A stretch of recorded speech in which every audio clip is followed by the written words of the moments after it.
Olá pessoal, nós estamos aqui hoje para mais uma videoaula da nossa... é o nosso canal. Olá pessoal, nós estamos aqui hoje para gravar mais uma videoaula no nosso canal Farmaceuticando. A nossa videoaula de hoje é sobre nanotecnologia farmacêutica. Solta a vinheta!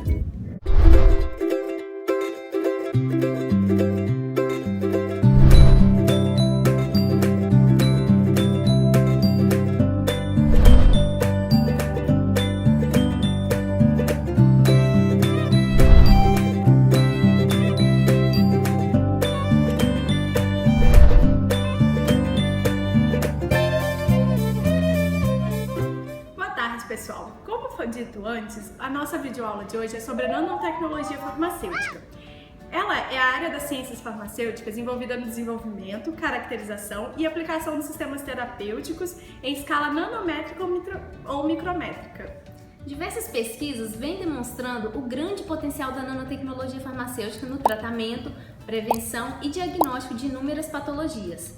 Nesse contexto, técnicas inovadoras estão sendo aplicadas na obtenção de novas formas farmacêuticas de liberação controlada de fármacos capazes de manter e ampliar a ação desses agentes promissores, utilizados no combate e controle. Atualmente são desenvolvidos nanosistemas tais como lipossomas, nanopartículas e microsistemas, como as micropartículas, emoções múltiplas e microemoções. Porém, o foco da nossa videoaula de hoje são os nanosistemas, que incluem os lipossomas e as nanopartículas. As nanopartículas poliméricas são sistemas carreadores de fármacos que apresentam diâmetro de até 1 micrômetro. O termo nanopartícula, ela inclui tanto as nanopartículas como as nanoesferas, as quais se diferenciam entre si segundo a composição e organização estrutural. Acompanhe comigo aqui no desenho a diferença entre elas. Na figura B, você vai ver aí as nanocápsulas. Apresentam um sistema do tipo reservatório que contém um núcleo oleoso ou aquoso cercado por uma membrana polimérica, em que o fármaco pode estar adsorvido à membrana polimérica ou dissolvido no núcleo. Por outro lado, as nanoesferas são formadas, como vocês podem ver aqui no item A, elas são formadas por uma matriz polimérica, onde o fármaco pode ficar retido ou adsorvido no núcleo. As nanopartículas, elas são utilizadas para vetorização de fármacos, tanto hidrofóbicos como hidrofílicos. Após a administração desses sistemas, a membrana vai se rompendo e liberando conteúdo conforme as alterações do ambiente. Isso permite uma liberação controlada, podendo ser ajustado parâmetros como temperatura e pH. Já os lipossomas são vesículas aquosas formadas por uma ou mais bicamadas de fosfolipídios, em torno de um compartimento aquoso interno, possuindo elevada biocompatibilidade e biodegradabilidade.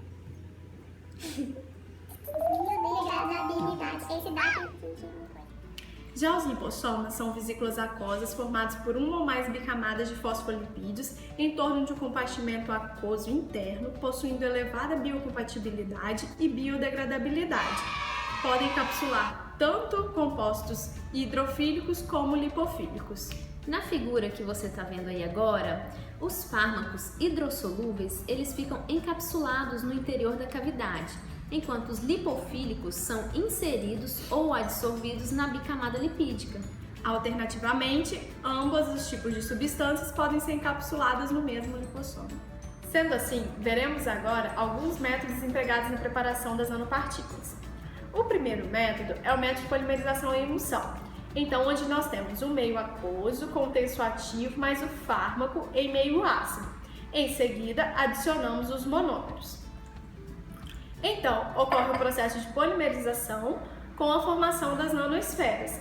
Em seguida, a partir da formação dessas nanoesferas, nós temos a neutralização da suspensão formada e a filtração.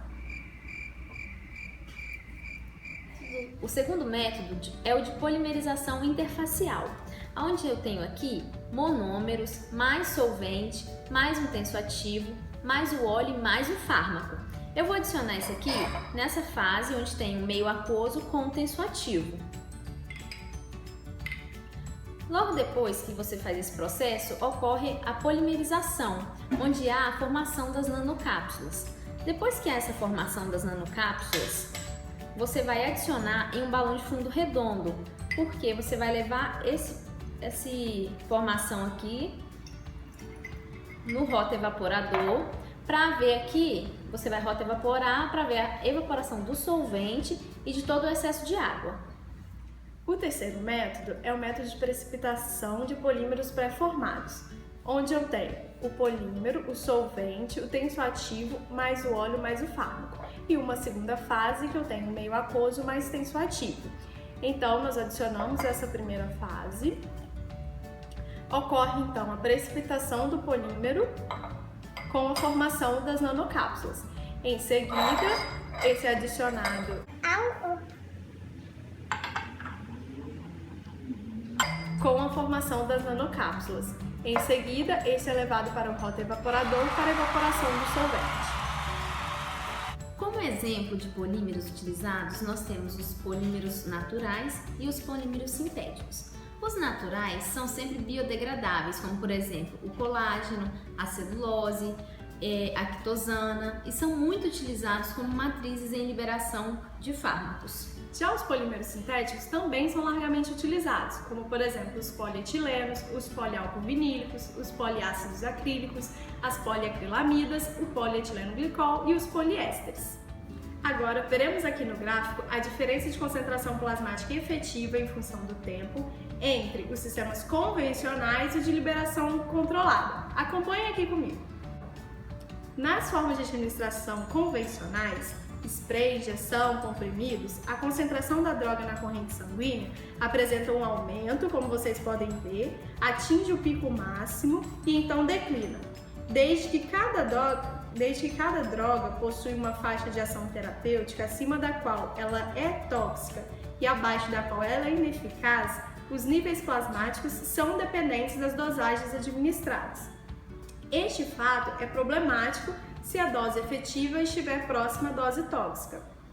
O objetivo, então, do sistema de liberação controlada é o quê? É manter a concentração do fármaco entre esses dois níveis por um tempo prolongado, utilizando uma única dosagem.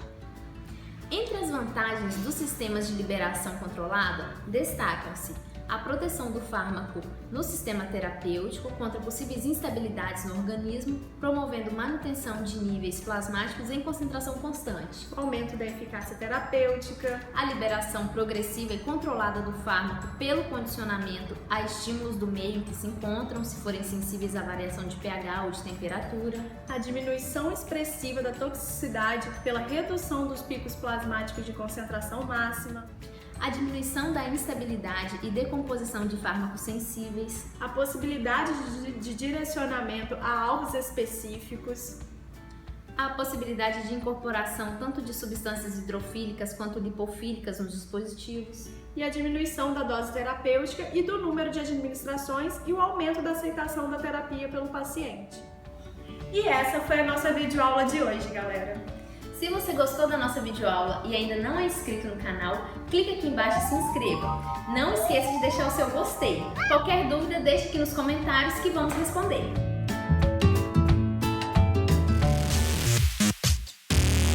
No combate e corta. É porque volta.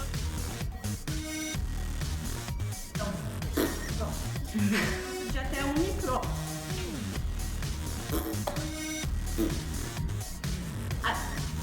Eu acho que eu pareci no outro vídeo. Falou, aí você para, entendeu? Do solvente.